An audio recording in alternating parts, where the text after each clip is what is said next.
Welcome back to your weekly installment of the Top 10. These are the hottest selling cards in Magic the Gathering this week from March 22nd to the 29th of 2025. And just what's in store and what's selling the most copies? Well, stay tuned. You're gonna be surprised.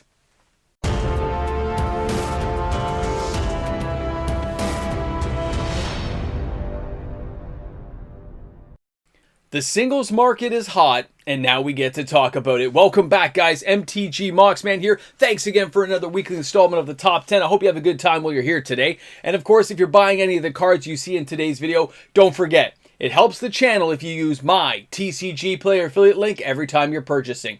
Now let's go ahead and take a look at the number 10 card. This is Tiamat from Adventures in Forgotten Realms. Now this card has seen major upticks the closer we get to Tarkir, but it looks like we've reached that maximum saturation point. Allow me to explain. It locks in the number 10 position with 620 sales. That is $30,000 of total sales action, which is a real surprise considering this card used to be a $5 to $7 card. So what's going on with Tiamat that makes it desirable? Why are people still buying it, but why are they now slowing down buying the card? Well, it's the price. The average price here is $48.85. That's a far cry from the $8 to $10 we were paying just a couple of weeks ago. The monthly change is $39.10, and everyone out there can see the exact same thing. So what is Tiamat going to do for us? Well, if you look at Tiamat as a 7 casting cost 7/7 legendary creature dragon god, say that in one breath, you're going to get looking around for 5 dragons, which I admit is pretty awesome. I can see why people want it, but now everyone's waiting and they're going to wait for it to dip. Now our next card, this is Muldrotha the Gravetide. I remember this card used to be like a $15, $20 card, but it does take the number 9 position with 647 sales or $1,455.75. A kind of surprising entry this week into the top 10. Let's take a look at this card and let's be interested in what's going on, because all of these cards we're seeing selling right now and having good market upticks, it's because of what decks they can build, especially right now in Commander. Although this is also getting played in Standard because of Foundations. The monthly change is 46 cents. That's not a lot of money, but it does show a lot of interest, which lets you know what's coming down the pipeline. Now, as a legendary elemental avatar creature, you can see during each of your turns you may play a land card and cast a permanent card from your graveyard. That's insane. And a lot of players are going back to that graveyard. You're going to see that in this video today. Our next card is Patchwork Banner. That's from Bloomburrow, still hanging in there. It's dropped a little bit this week with an average price of $5.38, but it still locks up the number 8 position with 718 sales or $3,862 of total sales action. A pretty impressive thing for a card to be on the top 10 this often and this many times and consecutive weeks in a row. Now, Patchwork Banner. This card does have a lot going for it, which is why players are taking a look at it so often. When we had the tins get released, we saw the price really plummet down for a while, but it's been upticking ever since. It just keeps climbing again, which means people are buying it now that they can find it, and it's not really losing ground like you would expect with a card that's kind of had a second reprinting already. So what is this going to do, and why are people interested in this card? Well, as a 3 casting cost, the Patchwork Banner as a generic artifact fits into anything with creatures, which is something Wizards is really emphasizing right now. When it comes into play, you're choosing a creature type. Those creatures get +1/+1, but you also can add mana. This is a very nice card, not the most high priced, but it's still going to hold some serious value. Now our next card this week is 6 from Modern Horizons 3. Out of the blue, we got 6. Now, it takes the number 7 spot. It would have been really cool to see it kind of take the number 6 spot, but it doesn't quite make it. It had 782 sales or $4,293 of total sales action. There's a lot going on with this card, guys, so also stick around at the end of the video. Now, 6 is a 3 casting cost. You can see it right there. It's a 2/4, but this card in the market space, it's just now starting to see a bit of an uptick. The average price of $5.49 isn't like some massive change in the overall price. It's actually gone down a bit from where it was before. So why are we seeing an increase in the action of this card? Why are people buying it? Well, 6 is a 1 green, 2 other like we just discussed. It's a cool artwork, it's a tree folk, and yeah, it's a 2/4 with reach, but whenever 6 attacks, you mill 3 cards. You may put a land card from among them into your hand, and as long as it's your turn, well, those permanents in your graveyard, they have retrace, and that's pretty awesome. Now, our next card is Titan's Nest, and that's coming to us from Ikoria, the lair of the behemoths. It's so awesome to see this card coming around. and we're wondering why, right? We're all kind of like, what? What's going on? 907 sales, but it's only 362 bucks. This card's not the most high-priced action, but it does have a lot of interest being generated in what it can do.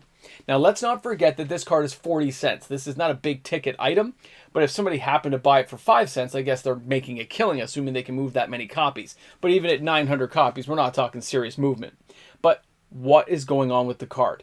It's not going to be the price. We know this thing's dirt cheap, so it has to be the playability, because this thing's already had some reprints, right? When you see a monthly change of 10 cents on a 40-cent card, it's still 20%, right? We got some serious change going on.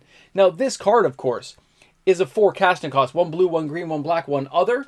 It's an enchantment that says at the beginning of your upkeep, look at the top card of your library. You may put that card into your graveyard. You can exile a card from your graveyard to add colorless. That's kind of awesome. Keep it in mind. All right. Now, our next card is the Earthquake Dragon, Commander Legends Battle for Baldur's Gate. This thing, I remember people kind of laughing, saying this wasn't that good of a card. It had 945 sales this week. That's $692 of total sales action. And this card's been selling a lot of copies, guys. And it's moving up the ranks in price as well. Now, when we're taking a look at the Earthquake Dragon, let's not forget, the artwork is awesome to look at. I love looking at that card. You see the bell curve there, where this thing is gaining value right now. It's $2.05. I know it's not a lot of money, but it still almost saw a 50% increase week over week. So what are we getting with this card that's going to make it semi-interesting for us? Well, it's a 15 casting cost. It's 1 green and 14 other, but this creature also costs X less to play, where X is the value of the dragons you control. You can basically drop it for free mid-game. You can also sacrifice a land to return the Earthquake Dragon back to your hand. That's pretty awesome. Now, Nature's Lore is from Ice Age, guys. Ice Age, yeah, it's had lots of reprints, but it's the Ice Age copy that's selling. That's 1,023 sales, non-reserve list, $3,488 of total sales action, and like I said, tons of reprints made of this card. So what are we getting out of this thing?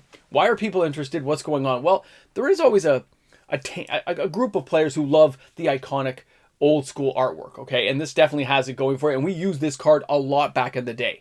Now, the overall price swing on this thing is pretty impressive, considering the high part of this card was like a $6 card. It's approaching the $4 mark, and you can see here, it only gained 22 cents, but it's in an upward trajectory the last couple of months. Now, when you look at the card close, you can see here, guys, as a 2 casting cost. Really cheap, easy to cast, great for most players. It's a sorcery. Search your library for a forest, put it directly into play, but it doesn't count towards your land limit for the turn, and that's kind of nice. Thin your deck out nice and quick. Now, our next card is Stock Up, and that is from Aether Drift. That's right, Aether Drift. Remember that set with the race cars, Hot Wheels set? Yeah, you got it. Number 3, 1,098 sales this week, almost clocked in 1,100. Now, we got $5,490 of total sales action for this card. I mean, considering where we've seen the market right now, the value of this card's pretty impressive. It's a $5 card on average, right? We got some real value going on with a lot of these uncommons in the last year, and players still haven't quite realized that you have to look at every uncommon really with a lot of scrutiny now, because that value can really be there. This card gained another 80 cents, and in case you haven't faced this or played up against it in a standard game, either on Arena or at a live match at your local LGS, be aware of what this card's going to do to you, okay? This thing is a 3 casting cost. That's 1 blue and 2 other. When you take a closer look and see what this card's going to do, let's not forget it's sorcery, so it's not that fast, but you look at the top 5 cards of your library, put 2 of them into your hand, and the rest on the bottom of your library in any order. Guys, this card can mess you up, and it also sees a lot of vintage legacy play. This thing can be insane. Keep an eye out for this one. It's around. Now, for our next card, it's the Deathrite Shaman. Guys, I haven't seen this thing in forever. So many cool cards are coming back on the top 10. 1,673 sales. That's $25,000 of sales action. Do you remember when this card was only a couple of bucks? Look where things have gone. Now, the Deathrite Shaman's been around for a long time. It has multiple reprints, and they're all seeing major shifts in value, and the action is real for those players. Now, this card right here you can see is just shooting up the charts. Now, the funny thing is, the sales didn't really clock in until Thursday and Friday, so it didn't make any of my card spike videos yet. But when I looked at this thing, rising $10.44 in a month, that's a lot of significant movement in the card. And there's reasons for this. When we look at the low casting cost of this card, how it's going to be played and what decks it's going to be played in, everything from Commander to Modern, when we look at this, you can see how the exiling a land card is kind of a big thing, but also exiling and making your opponents lose life, exiling a creature card from the graveyard and you gain 2 life. It's kind of nice for all the effects it can give you. Keep it, enjoy it. It's crazy to see how much that's gone up, though. Now, the number 1 card this week is the Sentinel Wyrm. I'm really surprised this one actually climbed that high, but then I realized the overall sales action is still down. But let's remember, 2,209 sales, it's still a significant number. It's not as big as we've had here on the channel, not even close by today's standards. But that $14.99, that's $30,000 plus of sales action. That's a lot of movement of value. And that's everyone looking forward to Tarkir Dragonstorm jumping on the bandwagon and wanting to build these new crazy commander decks. And this thing seems to be a linchpin centerpiece for players. The monthly change is $12.99. That's a big shift in the market since around, I guess, March, like early March. I think this thing was going off. But it wasn't going up in value huge, but it was starting to go off in sales. I remember commenting a long time ago. Now, this legendary dragon has flying, it has ward. Whenever another non-token dragon enters the battlefield, it gets to be a copy, except it doesn't count as being legendary. And that can just be insane. And it's a 6/6. All right, guys. Now, for those players out there who like to hang around at this end section of the video, I'm going to tell you straight, these numbers, these sales figures for the singles market are nowhere near where they normally would be. We've had the number 1 card be above like 8,000-9,000. And right now we're seeing 2,000. We've seen second and third place cards at 5,000-6,000 copies in a week. And now we're seeing less than 2,000, all the way down into the 600s, where it's possible a reserve list card could make it back onto that list if it had some kind of buyout. These are not the numbers we would normally witness or be used to on a weekly basis here on this channel. So when we're looking at what's going on in the market, we have to take a closer look. We have to see what we can actually legitimately say is happening versus, hypothesis. Now, we know Tarkir is big. We also know that we see a lot of cards this week that are just total random things out of the blue. That tells me commander players, because they're cards you haven't seen in a long time, if ever, in the top 10 video. So when we see this many showing up, 1 Aether Drift card, 1 Bloomburrow card, a whole smattering of cards from all kinds of different sets, but all at low but reasonably high numbers still, that tells you players are building new commander decks, getting ready for Tarkir, getting ready for new deck construction ideas based on the cards they see. And there's a level of excitement there that we don't normally get to talk about. It doesn't mean that the sales are actually as bad as you think. It just means the money is being spread out a lot further and a lot more evenly into a spread than just being hyped into one particular card that may be coming up for release. When we saw a card like Urza's Cave, it was on the list last week, but it's been on the list several times. When this thing was in the pre-order stage, it sold thousands and thousands of copies at $10 a copy. When we had the market panic and everyone was selling, I cannot get through a video without something going off on one of my work phones. I apologize. It's going to be the running gag of the end of me. There, I muted it.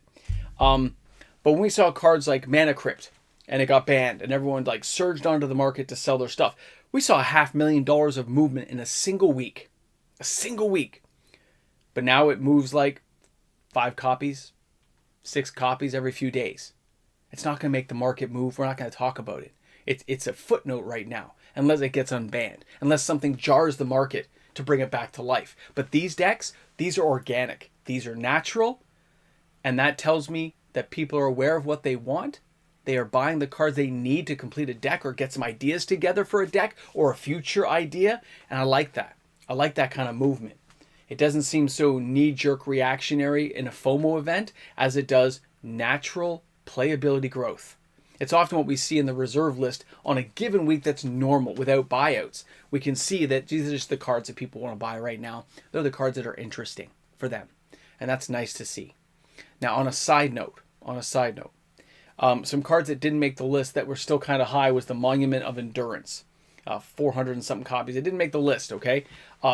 Jeweled Lotus, surprisingly, had 180 copies sold. These are low numbers, yes, but it seems like people are still kind of trickling around in there to see where the market's going to go on a lot of these cards. and there's still some speculation, but it's really lower priority right now. And of course, with Tarkir box openings appearing and players getting to see what's going on now, it's kind of exciting, okay? Pre-release next weekend. I can't wait to go myself. It's going to be kind of exciting. So, and I'll be local. I'll be around here. So you might even see me out there one night. Pretty cool. Thanks again for hanging out, guys. I hope you enjoyed today's video. A lot of good numbers, a lot of good sales action, and great conversation. If you're new to the channel and you enjoyed, don't forget to like and subscribe. New content every day. My live stream, 6:30 Eastern Standard Time, is on Sunday, so I'll see you guys tomorrow. And of course, the reserve list top 10 is tomorrow as well. I'm looking forward to it. Hopefully there's some good numbers. I haven't started the counts yet, but I will get there at some point. I have workshops and stuff I have to do tomorrow, but I'll get there. Guys, thanks again for hanging out. Thanks for listening to my work phone go off, and we'll see you tomorrow. Hey guys, a big shout out and thank you to the fantastic patrons of this channel. Because of that support, we get to do daily videos, talk about Magic the Gathering, the hobby we love, and bring you the latest information. I'm looking forward to tomorrow's video. I want to thank everyone for being there. Whether you're a patron or a YouTube membership member, you guys are making it happen each and every day, and I can't thank you guys enough. I will see you then. Shop smart, shop S-Mart, a boomstick edition, and don't forget, we got a Ramble Jamble at some point, somewhere out there. Yeah. Now, welcome back. You hear the Ramble Jamble. Ramble and the Jamble.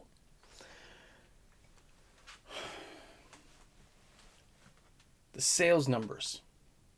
I just talked about it. They're lower. They are evened out. It's true. They're even. They're obviously cards people want. They're good deck ideas. Good formulas being built around. But it's still shocking how much of it is low overall. But sealed boxes, the sales are way, way up. Even play booster boxes, okay? This is unusual. This isn't the market we've seen for the last 4 years. And I think it's something to keep an eye on. So I may be collecting a little bit of data together on just how well some of these boxes sold. I really think it can overtake Bloomborough. And I don't think it's like an educated guess. I think it's going to when I start looking at the hard numbers. So we'll see how that pans out. Depends if the stores give me all the info. A lot of them have sold a lot of their boxes on pre-order, but they did get a higher allocated number. And thank you everyone who sent me the information. I do appreciate it. And before you know it, we're going to have another set. I know this is crazy, but let's just sit back next weekend. Can't wait to go to my pre-release and just enjoy Tarkir. Even if it's just for a night, I'm going to sit there in that pre-release. I'm going to try to smoke everyone and just take them out quick and hard. Big dragons beating you down.